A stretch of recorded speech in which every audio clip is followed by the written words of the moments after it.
Denny's fast, but titles aren't promised in this.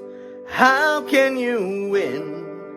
How when you've had so many slip away?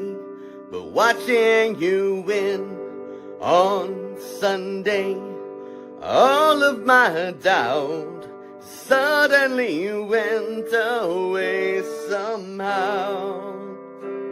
One win closer. Fans have watched every year waiting for you. Danny's time might be here. He's overdue by 20 years. He'll chase it for just 3 more. And all along we believed the cup would find you. Phoenix brings a path for you to get what you're due for 20 years. Win it for your dad you adore.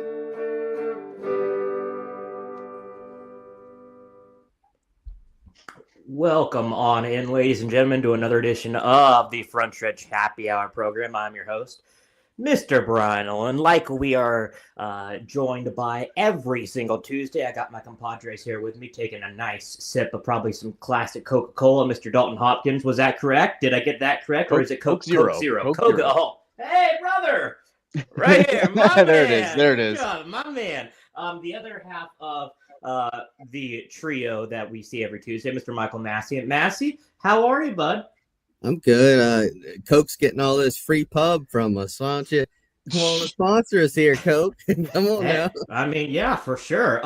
We got a very, very, very special guest. He is a NASCAR ARCA driver for Rev Racing. People follow him on Twitter at Lavar Scott. The aforementioned Mr. Lavar Scott. Lavar, how are you, man? I'm very good. I'm excited to be on the show. Well, we appreciate you having you on.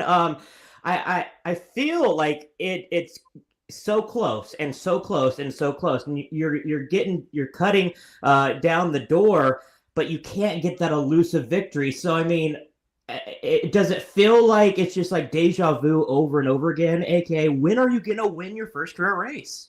Yeah, I mean, a little bit. I mean, I try to kind of forget about the good and bad moments pretty quickly. So a little bit of deja vu, but yeah, I've definitely been in the situations, winning situations a few times and yet to get it done. But it's all good. I mean, I can say I've honestly learned in every situation I've been in. So when all the cards finally fall into place, it's going to happen. Obviously, it has to be next year now. The year's kind of done. But no, I'm just going to keep working. Obviously, from last year's performance to this year's performance, we obviously picked up, contended for more wins, which was a goal. We finished second in the championship, so it was still a good year, but yet to get the win. That's the ARCA schedule got announced pretty recently. How do you feel about the schedule overall? Are there any tracks you got circled as that's where you're gonna get that first win at? I don't even know my plans for next year yet. So yeah, I'm still right now I'm unemployed. So but no, yeah, I did see the ARCA schedule and it looks really cool and exciting. Really versatile like it always is. So whatever plans aligns for me, who knows? But I've seen it and it definitely looks cool. We were joking before the show about the new NASCAR 25 game and how you're currently beating me in the standings right now. So good job on that. Thank you. I'm not very good at Lime Rock, so that's that you gained a lot on there. You gained a lot there, but no, I will say 2 Xfinity starts this year already. I mean, this must be a really, really interesting year for you. Like being able to compete in the ARCA Menard Series, like almost winning in the ARCA Menard Series, 11 top fives. I mean, so far so good, right? And there is progression being made. We have a lot of young guys. We have a lot of young drivers come on the show, and we talk to a lot of young drivers at the track. What just can you kind of like summarize how this has been, this journey, how it has come to be, and just the overall emotion of it for the last 3 years? Yeah, it's been amazing. I mean, truly in 2022, I just dreamed about being in the ARCA seat, and then now 3 years later, I've completed my kind of ARCA stuff with Rev, and it was a lot. I mean, it was fun. It was so much fun. I got to learn so much. I mean, we got to race dirt tracks on ARCA car. I got to do my first ever road course race, 1.5 mile race. I mean, it was just a lot of learning and a lot of races these past 3 years.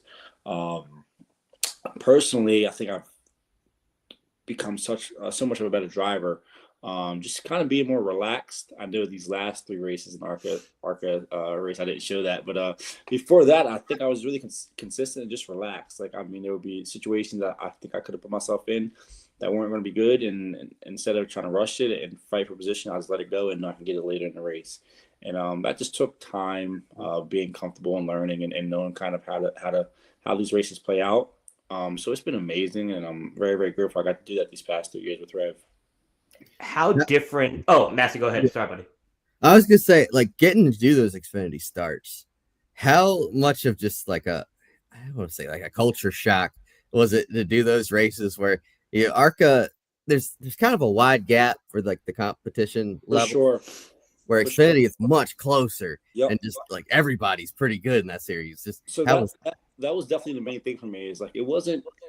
I've grown up. I raced a lot of different cars very quickly and had to move through the ranks pretty quickly. So adapting to the car was never. I never thought would be an issue of mine.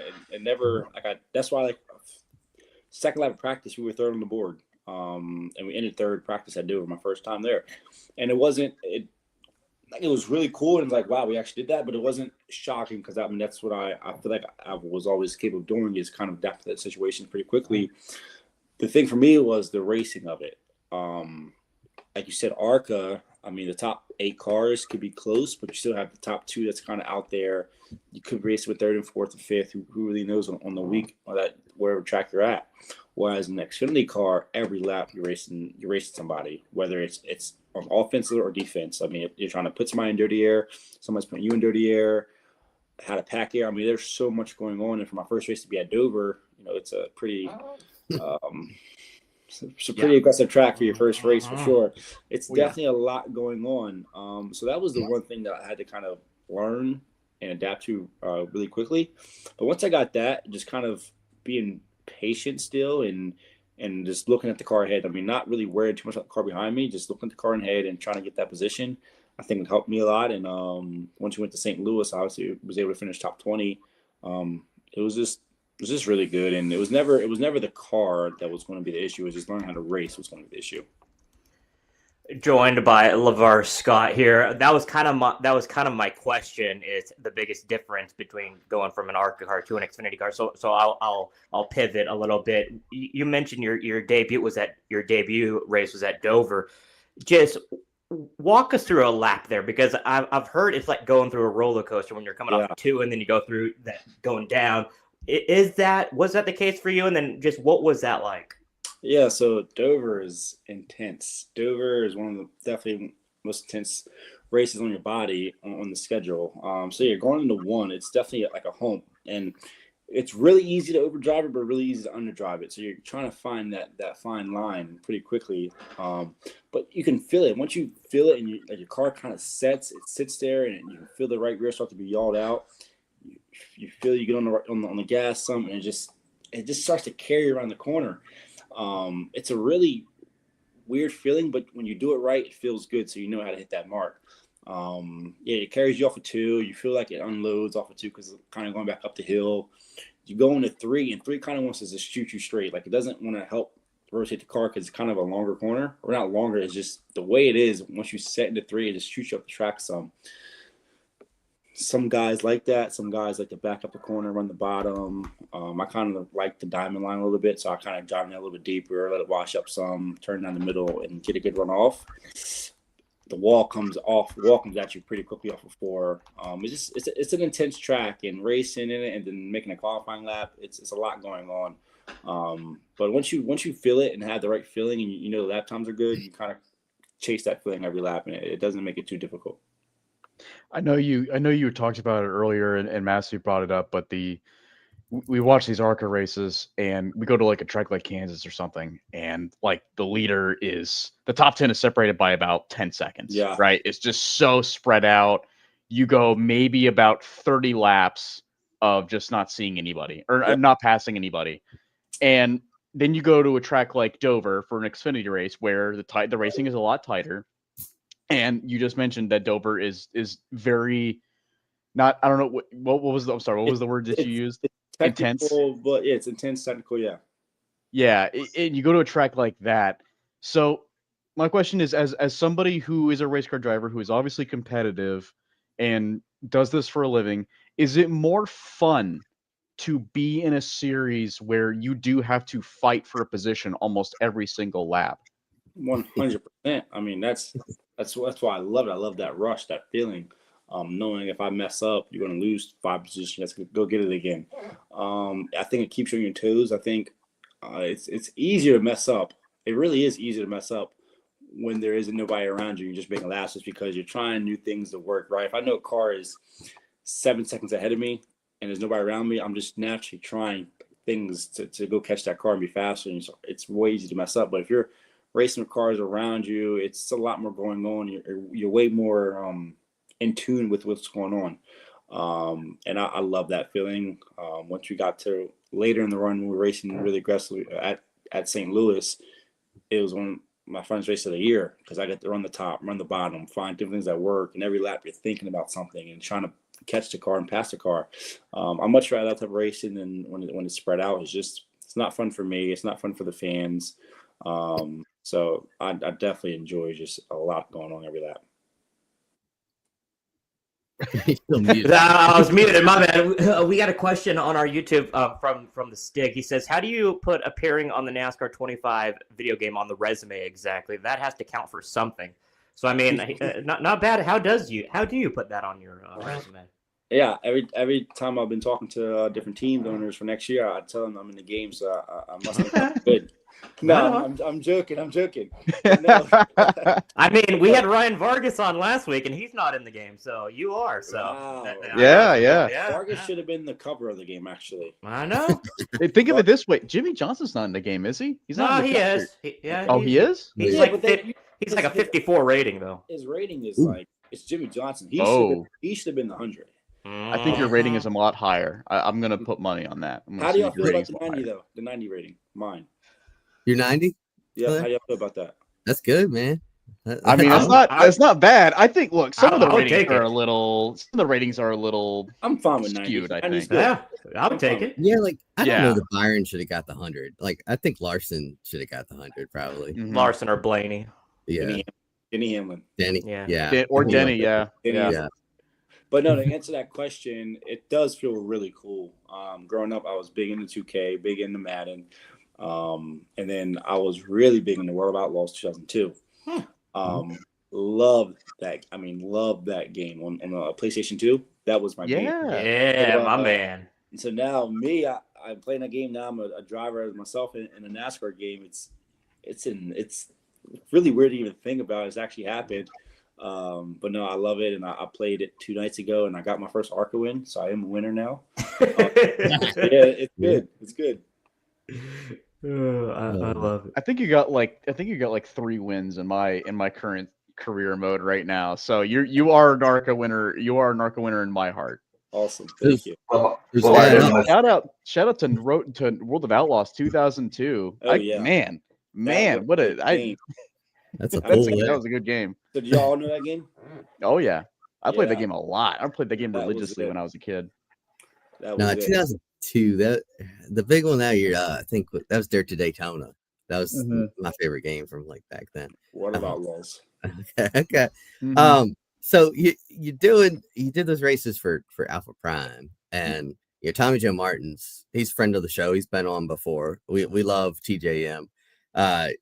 Just what do you think about what's the culture difference between like racing for Rev, racing for Alpha Prime? They both seem like fun teams to drive for, but like they both kind of seem like they have that work hard, play hard attitude. where like you see Tommy Joe. I know you were there watching as well. If we were standing there at Gateway, he's smoking that cigar. Yeah, After all three cars got a top 20. I think yeah. Parker got a top 5 in that race, at least a top 10. He He got showered with confetti. Yep. So, Yeah. yeah, I've had a relationship with Tommy Joe and those guys were there for the past 3-4 years, maybe 3 years, because when I was always really close with Raja, so when he ran for them, I went over there and talked to him all the time. So it was never really like a difference for me. Like I had a set relationship with him, so I knew what I was getting myself into. Rev, I've been with Rev for the past 5 years, so it did feel weird to travel with a different team, go to a different shop every day for a little bit, and talk to a different crew chief. That was like kind of odd, but I mean, everybody was on the same page, and a lot of people at Rev was helping with that transition on the Xfinity side with Tommy Joe. I know the crew chief was talking and kind of figuring out what I like. So when I get into the Xfinity car, he kind of already has a game plan.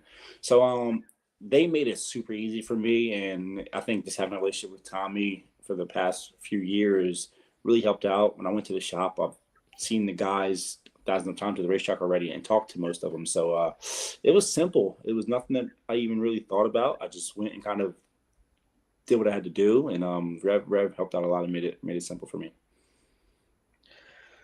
Lavar, I think we're gonna move on to the next topic here, but I do wanna end it with this because you mentioned that I assume it wasn't jokingly, like you're talking to teams about next year. You said you're unemployed and you're talking to teams about next year.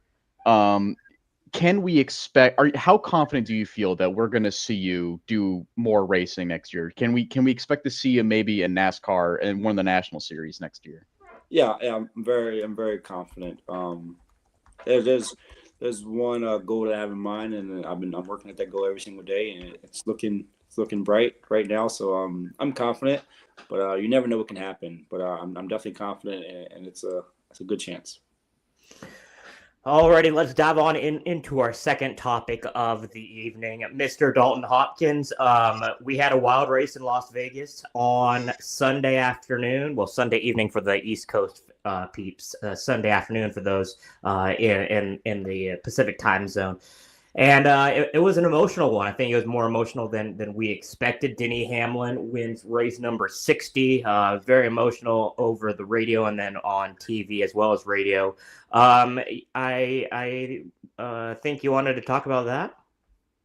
Yeah, so we brought up, we just brought up Denny Hamlin when it came to like the power rankings or whatever in the new NASCAR game, and I can't help but feel like that.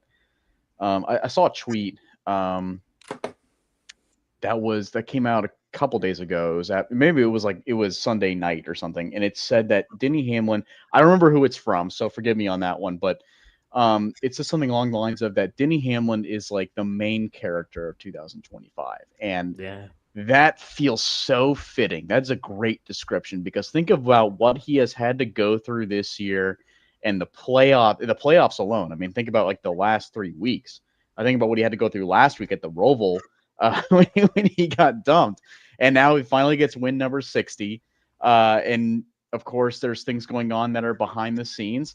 And of course, I hate this question. I really hate this question because we ask it every time somebody wins a race, but I feel like this time it's actually justified. Is Denny Hamlin finally, truly, honestly going to win the championship? Is this finally his year? And I think it is. I've been saying it for most of the year. I feel like he's the only guy that's been the most consistent throughout the entire Cup Series season. And I was thinking about it last night too. I'm laying in bed and I'm thinking, if he wins the title, like, that is along the lines of Dale Earnhardt winning the Daytona 500. Yeah, because it's basically 20 years of trying, and it's certainly 20 years of frustration. There's no doubt about that. And he has lost this championship more than anybody else. So I want to hear what your guys' thoughts are. I personally think this is his year. Massie, what do you think? Man, I have been burned by this answer so many times, but yes, I do think, because it's just I don't know, emotional moments tend to happen in sports, I feel like, and with the stuff going on with his dad right now, I feel like this is like the year it happens. And now that he's got, that's what the heart part of it, with the brain part of it, it's now he's got 2 weeks to prep, where these other guys don't. They're gonna have to worry about Talladega, worry about Martinsville. So I think he does do it this year. I think if you're him, you want to go win Talladega, because you need to box out those Penske cars. Keep them. Those guys are not really in a must-win situation, but they're pretty far down. If you can keep them out of racing for the championship at Phoenix, you got to do it. So I think you should see an aggressive drive from him this Sunday to try to win Talladega, just so that they don't, and also win number 61. That doesn't hurt too bad either. I think he does it. And then there's the beautiful irony of him warring with NASCAR all year, and then the championship presentation of with Steve Phelps or Steve O'Donnell or Jim France, whoever presented with the trophy. Just the guys facing off in court having to come together for that moment on the championship stage. That would be pretty funny. But yeah, so I think this is the year. I really do. LeVar, what do you think? It definitely looks like it. Denny's he's definitely deserving of it. I mean, he has 60 wins in the NASCAR Cup Series. That's an insane number, right? This year he at six of the year.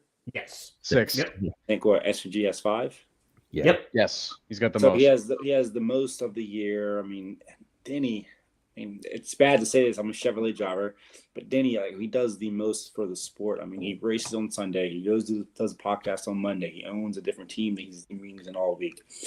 I mean, he talks to the fans. He accepts the boos. He loves the hate. I mean, he just embraces it all. So in my view, it's like, imagine if all the Cup drivers were like that. Like, this sport, I feel like would be a lot, I don't say more interactive, I guess. So yeah, I think he's deserving of it for sure. Do I hope he wins? I don't know. I really would love to see or Hendrick win. But if he does win, Good answer. If he does win, it's acceptable. That was the smart answer there, LeVar. But I'll say this: if he does not win the title this year, he will never win a title in the NASCAR Cup Series. This is his absolute best. He is at the very, very top of his game. He's got 60 wins, 6 wins this year. He's by far the best driver this year. I think it feels like this is his last big shot, because the guy's 44 years old. I mean, no disrespect to Kevin Harvick, but we saw he had like one last gasp at getting the title. Didn't get it done. He got eliminated after Martinsville, and then he was never really the same. With that being said, I think this is his time, and I'm willing, if anyone wants to go pie to the face, Denny Hamlin wins the championship. But Dalton, you agree with me, so you can't do that. So Massie, if you want to, you can. What's the deal? What? Wait, what? If Denny Hamlin does not win the championship, I will take a pie to the face. If he does win, then you have to. Oh. Well, you live all the way out in Idaho. When are we supposed to do that? I don't know. I do. You've ever been to Idaho, LeVar? I don't think so. Okay, I was gonna say, I hope you would know if you have. Well, if you could do us a solid, LeVar, and you could just throw a pie in Bryan Nolen's face. Honest to God, I mean, I think that'd be fantastic. That would feed families. If you're ever in Charlotte, I got you for sure. Okay. I mean, hell, we are probably doing Daytona or something. There you go. Yeah. You could do in Daytona. Okay. Yeah. Well, Massie, deal or no deal? Let's do it. Okay. Boom. Trenton, edit this out, please. Didn't NASCAR Chasm do the same thing on our show? He made a. It was croutons, though, wasn't it? It was crouton, not a pie to the face, but he said that he was going to eat a whole bag of croutons. Yeah, which is not a bad thing at all. It's croutons; they're delicious. Yeah, it's not you much eat of a punishment. 200 of them. Yeah, I think you start to not like them as much anymore. Yeah, I guess that's true. But let's say it's a lemon meringue pie and gets in your eyes and it burns. Well, See? okay, Close so your eyes, can we man. choose the type of pie? I mean, might as well, sure. Okay. Oh, I I mean- put some sriracha sauce on there. Yeah. No, hot no, no, sauce no. pie. No, it got to be a pie. Fireball whiskey pie. Oh god, that'd be a good time though. It got to be a pie that you would eat though after. Okay. So you can't put like hummus on it. I'd still eat a fireball whiskey pie. No, Trenton. Trenton just There we texted go. us an inappropriate thing. That is not true, Trenton. That will not happen. Let's move on. Let's move on into our second topic. Avoiding the question, I see. Typical Bryan Nolen. Real quick, I do want to add that, Lavar, you mentioned that Denny gets booed all the time. He didn't get as many boos this past Sunday, and I think if he were to win the championship at Phoenix, you wouldn't hear a single boo in that crowd. No, it's hard to boo Denny. Look like the people that boo Denny, I truly just do not get it. My little brother, he's a big Larson fan. So if anytime Denny's doing anything good or something happened, I mean, he is mad and visibly upset, like truly upset. And I try to talk to him about this. I'm like, Kyle's my favorite driver. I mean, I grew up watching Kyle. I mean, I try to do my driving after Kyle. But it's like you have to just respect what other drivers are doing sometimes, right? And it's so booing Denny, I don't see how you could do that with everything he's doing and has done in the sport. Like, it's easy to boo Logano. Let's be honest. I don't really find a reason to boo Hamlin. I mean, Hamlin is doing everything to get the fans on his side. And so, I mean, I don't know, but like you were saying, Massie, I was on TikTok and I was watching like videos of him like celebrating, and so I went to the comments and I thought I was gonna see some like nasty like Denny sucks. I saw so many positive comments, guys. I don't like Denny at all, but that was really cool. I hope he does win the championship this year. Not a Denny fan, but I do hope he closes it out this year. I saw so many of those, Dalton, that it was really surprising. And I don't know if it's because of what we heard after the race with his dad not doing well health-wise, but it does feel like there's more and more people starting to turn around on the hatred for Hamlin. I feel like that's part of it, but people have been turning around on Denny Hamlin for a while. I mean, especially ever since he started the Actions Detrimental podcast last year. I think, like, look, that's why I draw the comparison between Denny Hamlin and Dale Earnhardt, because I know that when he won the 500, there were plenty of people that did not like Dale Earnhardt at the time. I know there was plenty, but it's almost like it almost seems to be like, if you're like a villain in this sport, you go through a phase where people dislike you, and after a while, you're just kind of like quiet, and then people start to like you again. And we see it with Dale Earnhardt. We're seeing it right now with Kyle Busch. And I don't think Denny Hamlin is quiet, but we're seeing it with him because he's got a very interesting personality. And not to mention, the story of him winning a title would just be phenomenal. That would trump any other title that we've seen in the last, what? I would say it's the biggest in Silent Quickie. Yeah. Man. Yeah. It would probably be the most, and I'm going to quote Mike Joy again, 1998 Daytona 500. It would be the most anticipated moment in racing because Denny Hamlin, the fact that he has not won a championship yet is an absolute crime. And I feel like everybody knows that. Everybody agrees with that because the guy is a legend in the sport. No doubt, first ballot Hall of Famer, 60 wins, 10th most of all time. And I think it doesn't stop there. I think he's going to get more too. Oh yeah. So and he's only going to get better. He's an incredible competitor. He's brought Michael Jordan into the sport. Yeah. Michael freaking Jordan is involved with NASCAR, and he goes to races on a regular basis. Yeah, like that is. And I think another part, because when I watched when NASCAR came out with Full Speed on Netflix, and he was kind of showing his house and the trophies, and he referenced that the championship doesn't matter as much because he has at the time 50-something wins. But for being honest, you have to know that does, like it has to get at him. Of course, I mean, he's a true competitor.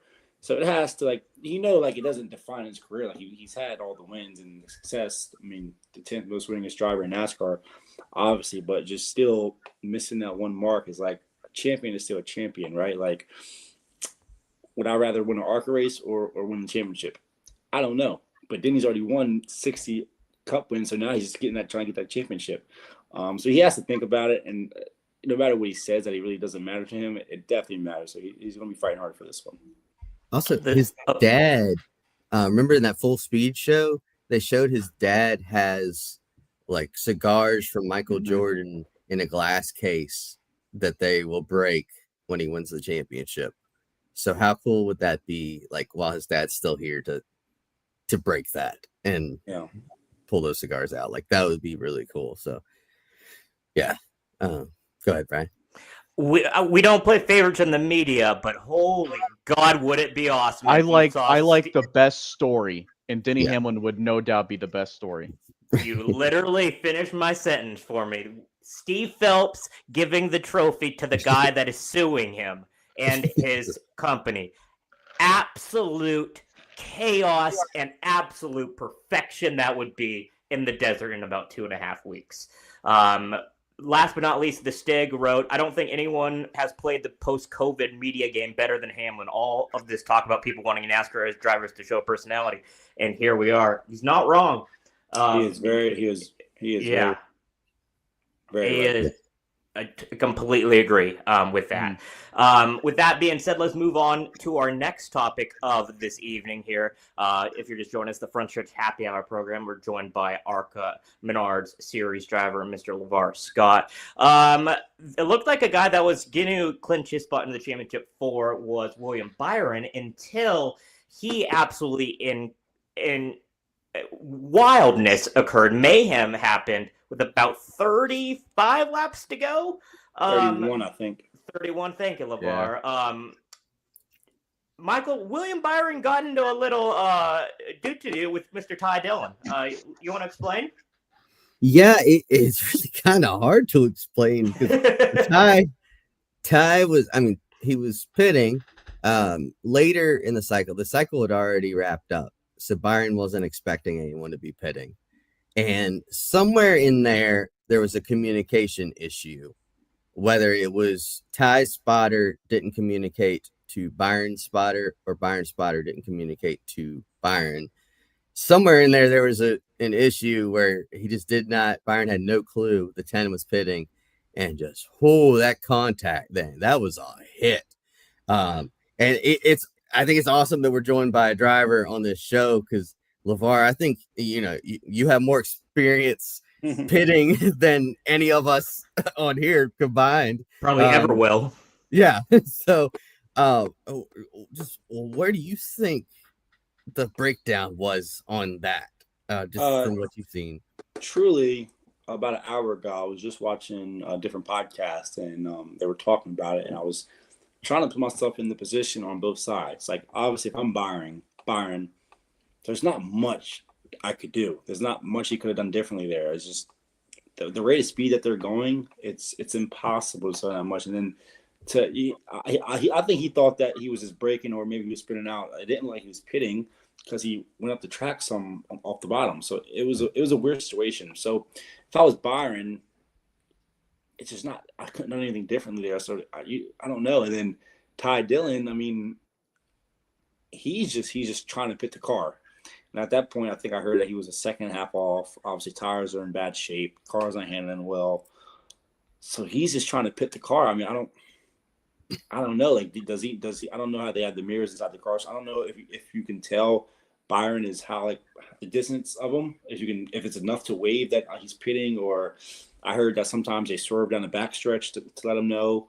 I don't know if he was in that close a distance to even let Byron know as a driver. So, I think it was definitely a spotter situation, I would have to believe. I just don't know. As a driver, I don't know any of those shoes, I don't know what I would have done differently, because he has to pit, so he's slowing down. Maybe he just could have ran the apron some because he's that slow. So you're not going to gain nothing on pit road. You're a second half off at that point. It's just a bad situation. It definitely sucks for William. He was very positive at that point in the race, just points wise. Now he's the negatives, and that has to be a terrible feeling with Talladega. You never know what can happen. He could wreck on the first lap and not be in his control, right? And then I think it's Martin's right after that. So I mean, it's a tough one. As a driver, I don't know what I could have done differently in either shoe.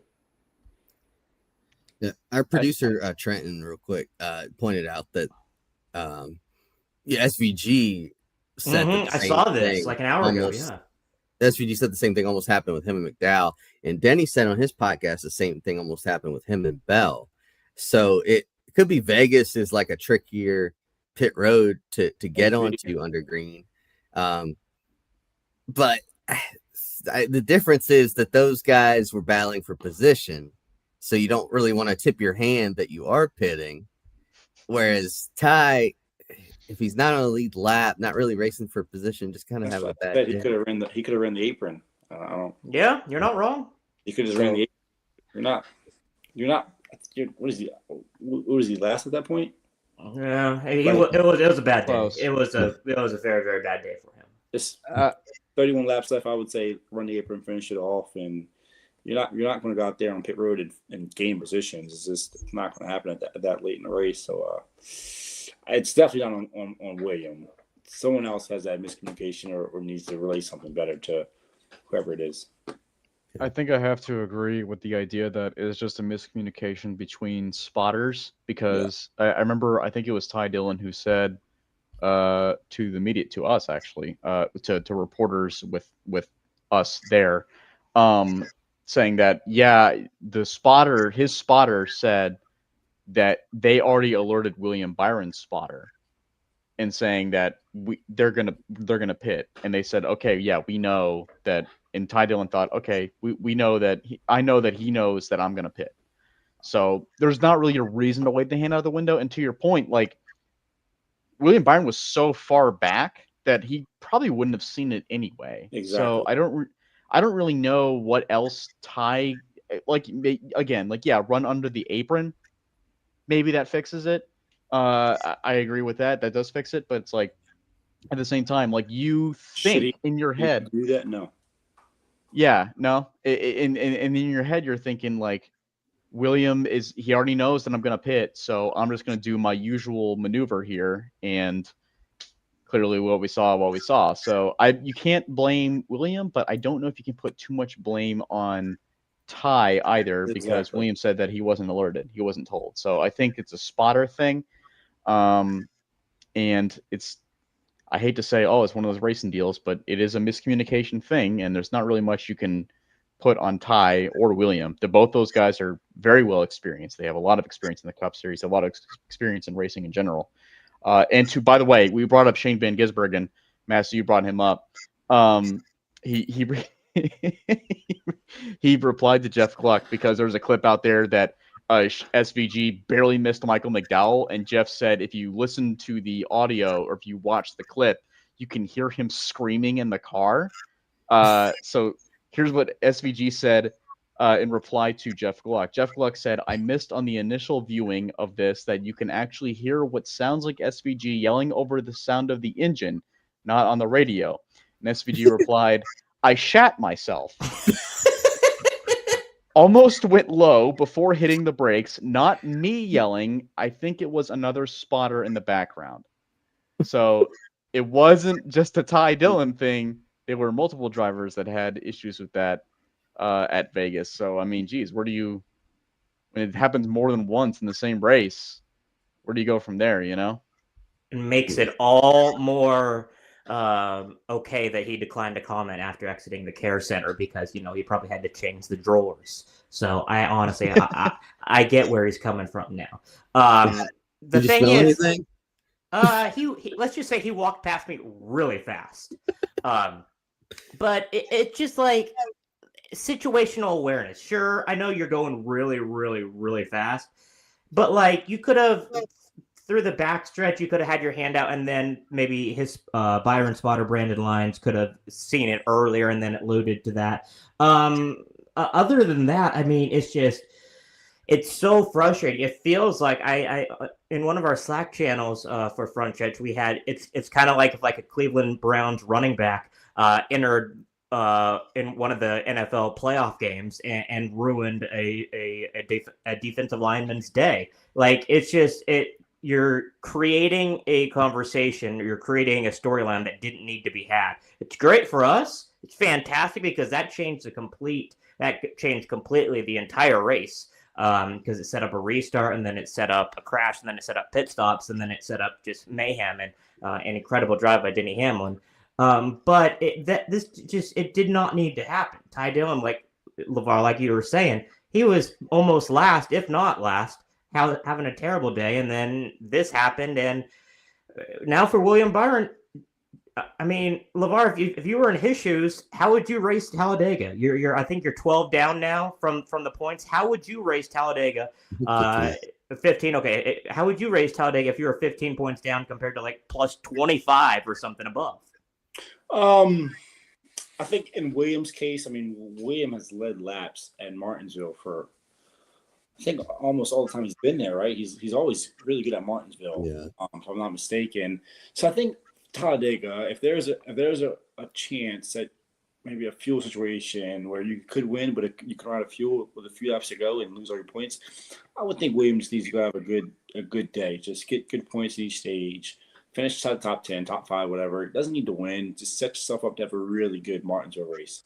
Because if he has a good Martinsville race and a good Talladega race, I don't see. I think there's a good chance he can get those 15 points back just with how good he is and how good he is at Martinsville. I don't think he needs to be too set on winning Talladega. Just have a really good day to put yourself in a good position heading to Martinsville. LeVar, did you say your brother was I know you said you're a Kyle Larson fan too, but your brother's a Kyle Larson fan. Well, that screwed Larson out of the win pretty much. Mm-hmm. So what did the brother have to say about that? He was definitely not happy, and then he won. So honestly, after that race, I do not think we talked. Truly, wow, and that's probably why. I was like, Denny's cool, so it was cool to see him win, and the way he won, it was like, wow, like good job. And I don't think he likes when I support Denny or support someone that's not Kyle. He's a younger brother, so he's like he's 17 now. So he's emotional, you know what I mean? He likes his guy, which I love. I mean, I hope I have support like that from my fans. So it's all cool, but I'm going to call him after this race and mess with him. I mean, after this show and mess with him now for that. You should. I love it. I'm looking forward to hearing how that conversation went. Any final thoughts on this topic before we dive on into our last and final topic of the night? 1, 2. I think we're good. Okay, let's dive on into our final topic of the evening. It was announced on Tuesday afternoon. Justin Haley will be out at Spire. The driver of the number 7 car has been in rumors probably ever since July, August that he will not be returning, and that has officially been announced. Dalton, I'll start with you. Obviously, this was not a big surprise, but why is Spire making the change? Yeah, I think like you look at the other 2 drivers, Michael McDowell and Carson Hocevar. Carson Hocevar, I mean, enough said there, and I feel like Michael McDowell has also had some moments of brilliance this year. Maybe not at Vegas, but he had some good moments overall this year at a lot of points. And Justin Haley, it's not really a whole lot there you can think of off the top of your head. I mean, I'll probably look at a racing reference when I'm done talking here and take a look. But at the same time, like he just feels like the weakest link. And there is no doubt there is some good talent out there that needs to move up into the Cup Series or move parallel in the Cup Series. Maybe somebody that just lost their ride. I'm sure we'll get to that here in a second as to who might fill that number 7 car. But it's not that Justin Haley hasn't had a bad year. I feel like he's done decent. It's just that he hasn't done as well as McDowell or Hocevar, and he's only gotten 1 top 5. I'm looking at the stats now. He's only got 1 top 5 this year, which happened at Daytona in the August race. So what can you say? I think that Justin clearly has a lot of talent. There's no doubt that he's a fantastic race car driver. It's just the fact that there is other people in the market, and Spire clearly wants to expand. They want to get better. They want their team to rise up and start winning more races. And I feel like they're getting close. They're getting really close. It's just that I don't think it's a talent thing. I think it's just, hey, like, this is just business. We feel like we can do better, and it's just not working out right now. Massie picked a bad time to mute his mic because I was expecting him to talk next. Somebody else muted my mic. I heard that Lavar Scott's gonna be getting in that 7 cars. Let's start that rumor. Well, damn, Lavar, good job, my man. Good job, Lavar. Proud of you. That was that second place in the ARCA, the championship. It helped out a lot, and now I'm going cup racing. Love it. Absolutely love it. There it is. Clip it. Put it out. We have Please do not clip that. as a daily. Too late. I'm putting it on Twitter right now. Oh no! Please stop! Please stop! Daily Downford's already ran with it, probably. Oh god. Sportskedia's pulled out multiple articles about it. Yeah. That would not. Yeah. Should not have. Nice. It's a joke. All right, it's a joke. We all know it's a joke. We all know that. But yeah, no. Go ahead, Laura. I'll talk about it for sure. Justin, it definitely sucks for him. I think he hired him last year, right? Yeah. Yeah.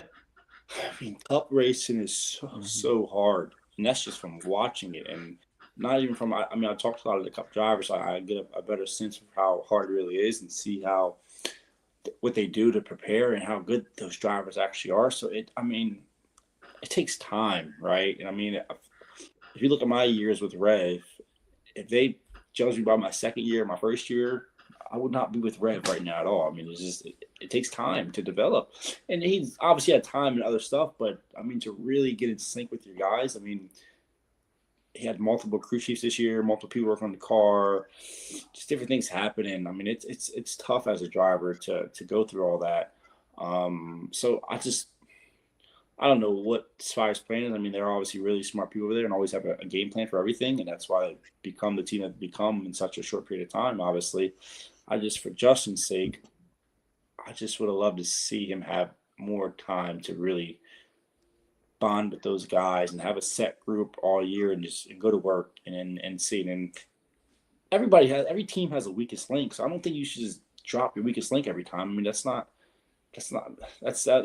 weird situation. But I think they have a game plan and they're smart guys, so we'll see what happens. Yeah, it is weird. He's got such a weird career so far, because first off, he won them their first race, Daytona, back 2019. Then he goes cup racing with Colleague. It looks like they're building something over there. And then, Rick Ware Racing kind of steals him away from Colleague, and with Brad Keselowski like being the guy that wants him. And you're thinking like Haley's a big prospect. And then likewise, Spire kind of scooped him up. And, the Stig mentioned in the comments there that like last year, there was a rumor out there that he could replace Bowman in the 48 car. It didn't ultimately happen. But still, like he was over in Spire in like the Hendrick kind of program. I don't know what you would call that, but he was linked up with Rodney Childers this year, and you're thinking, oh man, they're about to light the world on fire, those two together, and it just didn't. I don't get why it didn't work out, because he's a good driver. I still believe he's a good driver, and just for whatever reason, like we've seen him have great runs in Cup in the past, and for whatever reason it just didn't work out this year. Like you said, Lavar, it's just hard. It's really competitive. So like if you stumble at all in Cup, you're gonna run 30th. But yeah, it's just unfortunate. I do think he should have had for them to bring him in with so much hype and all that. Like he needed. I think he should have gotten another year. At least like William Byron, he didn't live up to the hype year one at Hendrick. They could have gotten rid of him, but thankfully they stuck it out, and he's won a lot of races since then. So you really can't, like, people give up on drivers too quickly these days, I think. But I think at the end of the day, they're going to replace him, it sounds like, with a guy who's won a couple of cup races and has a lot of experience. And maybe that's what they want, is just now they'll have two drivers with a lot of experience in McDowell and potentially Daniel Suarez. And Suarez brings a little dough with him as well, so that doesn't hurt too bad either. So I don't know. If that happens, really happy for Suarez, but it does suck for Haley. Yeah, I completely agree. First off, Paul, thanks for chiming in. Good to see you, buddy. We'll talk more on Sunday during our watch party for Talladega.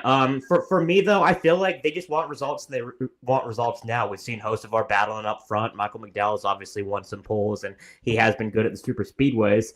He obviously have not won, but it feels like Justin Haley's just he's kind of invisible. He's kind of, this is going to sound really, really bad, but it's kind of like when you have, like, you're part of a family and you have like 3 kids. There's always one kid that is always left behind, and he's always the left behind kid. And unfortunately, he had Rodney Childers, and it just did not work. Ryan Sparks came on, and it feels like it's made much, much worse. And honestly, probably the confidence level. He wasn't doing good, and his confidence level goes bad, and it goes down, I should say. And then you see where he's at now. So where I could see him, there's probably going to be a place in Xfinity that he's been before, with maybe a current Xfinity driver going to the truck side to start the Truck Series team for said team. But yes, Paul, they do call that the redheaded stepchild. That's the child left behind. Yeah, exactly. So I could see him go to Kaulig. I really could. Maybe a little family reunion there. We'll have to see what happens. But Dalton, did you want to say something? You look like you have something to say. I always have something to say, Brian. Oh yeah, baby. Always. That Okay, say it. No, I just I feel like that this could be a blessing in disguise, because I mean, yes, like we just talked about like how the results aren't really there, and Spire wants to make a change, and it's not really, maybe, is it fair that they're getting rid of him? No, not really, but regardless, that's the decision. But there is another side to this, in that Justin Haley is in that car, and people expected him to perform, and he hasn't performed. And if you're Justin Haley, you have to think, I'm not like satisfied right now. Like I should be winning more races. I should be I should be going out and competing, like maybe for top 10s on a weekly basis, kind of like Carson Hocevar is. But I'm not. So what's the problem? Why this isn't it? I'm not happy, right? If I'm Justin Haley and leaving Spire and knowing that there is a very good chance that you're probably going to get picked up by maybe not a cup team, but like you said, Brian, like maybe an Xfinity team, maybe a truck team, maybe a new truck team that's just been created, cough, Kaulig, cough. Like, if that happens, that's good equipment.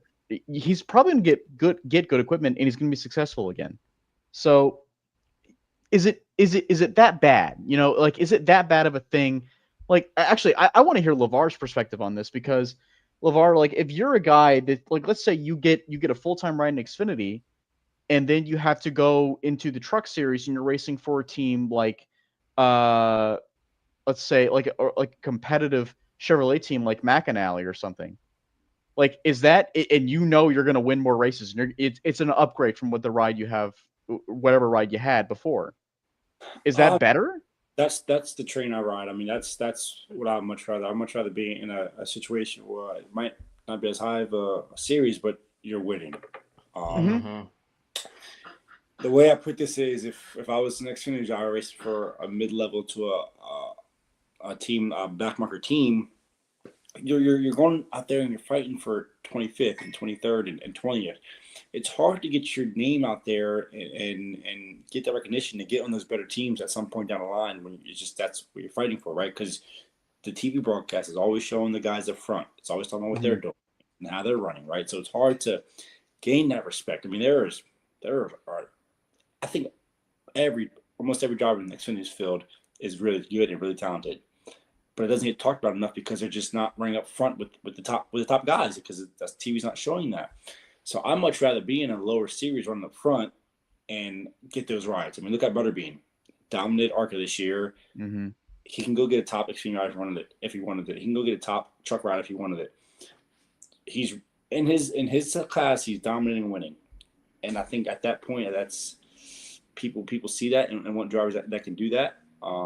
So I think it could be a blessing in disguise for Haley for sure. You just can't have a pride and an ego in these situations. You know, you got to go whenever the situation leads you to. You got to go perform well and do your job, and hopefully get you back to where you want to be. Any final thoughts on this? Are we all expecting Suarez to replace Haley? Is there anybody else? Not really. Like, Yeah, because the only other name that was floated out there was Stenhouse, and I think he kind of put that to rest. Seems like he's going to be back with his current who in group. the Xfinity series could take? I mean, this all can change if 2311 loses a lawsuit and all hell breaks loose. Yeah. Come on. I'm just saying. Man. I'll throw out. I'll do it. I'll throw out there. Does Harrison Burton go to Chevy and move up back at the Cup? I think Burton's there's already got a rumors ride. that he's going to go to perhaps other manufacturers. Maybe a country music star's team, but you know. Yeah, Chris Stapleton. Yeah, hey, yep, sure. 1,000%. Alan Jackson. 1,000%. Good job, buddy. Proud of you. I'll just say real quick. I wish that Haley and Rodney Childers had stuck it out longer. That the team and stuck it out with Childers longer, because I feel like they didn't really have a chance to connect and see where that pairing could go, because it was only. It like wasn't even a third of the season they were paired together, and like what are you gonna get done in that? So that's the only thing I think could have been different for Haley that maybe could have given him a better chance to succeed is, you know, see that relationship, because we saw Rodney's, you know, he's not washed or anything. We've seen him go to the Cars Tour and with Landon Lewis, they're dominating races ever since he's been working on that car more. So yeah, that's the only difference. Yeah, it probably is going to be Suarez taking that 7. But yeah, we don't even want to think about if 2 potential Cup teams go out of business, all the silly season moves that would happen with that, because it would chaos. Yeah, chaos. Yeah. Oh, it would be bad time for everyone. Wild. But let's wrap it up with this program. Lavar, anything you would like to say? Plug your social medias and any races that you're going to be competing in before the end of the year? Nothing yet that is scheduled. Okay. Change anytime, but nothing. I'm going to race my dirt car pretty often. Just stay sharp for sure. But yeah, I just want to thank you guys for having me on the show. It's been a great happy hour. And yeah, my socials are Lavar Scott and pretty much everything. So I keep it really simple. I love it. I love it, my friend. Mr. Dalton Hopkins, are you going to be writing Thinking Out Loud this week? I am. I'm writing Thinking Out Loud, and I got a piece coming out tomorrow evening on Todd Gilliland. So stay tuned for that as well. Alrighty, and the guy that is going to be, I swear, hopefully he does not get arrested this weekend, Mr. Michael Massie, you're going to be in Talladega, where you're going to be behaving yourself, right, young man? I always behave myself. Nope, not even close. Nope, not even close. Nope, not even close. You will be at the Boulevard. Because it's some early mornings out there. Oh, that's true. That's true. There's some early morning stuff. Well, okay, well, I guess you better get your Tylenol and your Gatorade and your Pedialyte or whatever it is. Gatorade. Thank you, Southern Dalton. Yeah. But yeah, it'll be a good time down prevent there. those hangovers. God bless him. For me, I'm not going to be going anywhere. I was in Vegas this past weekend. I'm going to be hanging out with the watch party. We're going to be watching 500 Miles, Mike Neff's special. He loves it. Every race should be 500 miles, according to Michael Neff. So stay tuned to that on the YouTube Frontstretch page. Coming up next, though, on the YouTube the Frontstretch Podcast Network, you have bringing the heat with Trey Lyle, and then through the gears with Mr. Wyatt Watson, and then like every single race, you have Stock Car Scoop with Mr. Caleb Barnes, featuring guest Mr. Michael Massie. He's going to be on Sunday. And then, like we are every single Tuesday, we'll be back next week for Mr. Lavar Scott, for Dalton Hopkins, Michael Massie. Big thanks to our producer, Mr. Trenton Worsham. I am Bryan Nolen. Thank you for joining us. This was another edition of the Frontstretch Happy Hour program.